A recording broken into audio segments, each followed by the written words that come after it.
Hello বন্ধুরা, welcome back to my channel PG all creation. আজ আমরা কথা বলবো একজন কিংবদন্তি অভিনেতা সম্পর্কে, যিনি শুধু টলিউড নয়, পুরো বাংলা চলচ্চিত্র জগৎকে এক নতুন উচ্চতায় নিয়ে গেছেন। তিনি হলেন প্রসেনজিৎ চট্টোপাধ্যায়। প্রসেনজিৎ চট্টোপাধ্যায়, যিনি ভক্তদের কাছে বুম্বাদা নামে পরিচিত, জন্মগ্রহণ করেন 1962 সালের 30শে সেপ্টেম্বর কলকাতায়। তিনি কিংবদন্তি অভিনেতা বিশ্বজিৎ চট্টোপাধ্যায়ের ছেলে। মাত্র 4 বছর বয়সে 1968 সালে ছোট্ট জিজ্ঞাসা ছবিতে শিশুশিল্পী হিসেবে তার অভিনয় জীবন শুরু হয়। তবে নায়ক হিসেবে তার যাত্রা শুরু হয় 1983 সালের দুটি পাতা সিনেমা দিয়ে। তারপর থেকে শুরু, আর থেমে থাকা হয়নি। 3 দশকের বেশি সময় ধরে টলিউডের সুপারস্টার হিসেবে রাজত্ব করে গেছেন তিনি।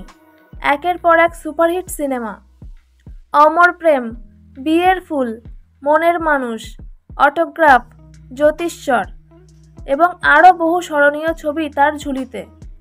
কেবল কমার্শিয়াল নয়, আর্ট ফিল্ম, সামাজিক বিষয়বস্তু, বায়োপিক, সব ধরনের চরিত্রে তিনি নিজেকে প্রমাণ করেছেন। তার অভিনয়ে থাকে পরিণত আবেগ, বাস্তবতা আর একদম হৃদয়ে গিয়ে লাগার মতো অভিব্যক্তি।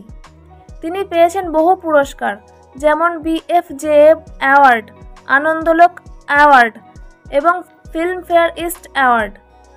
এছাড়াও 2014 সালে তিনি জাতীয় চলচ্চিত্র পুরস্কারে মনোনীত হন জ্যোতিষ্বর ছবির জন্য। সিনেমার পাশাপাশি তিনি প্রযোজনাতেও সফল। গানের ওপারে ও মহানায়কের মতো জনপ্রিয় টিভি শো তার প্রযোজনায় তৈরি হয়েছে। প্রসেনজিৎ চট্টোপাধ্যায় বাংলা চলচ্চিত্রকে শুধুমাত্র বিনোদন নয়, একটি সংস্কৃতি ও পরিচয়ের রূপ দিয়েছেন।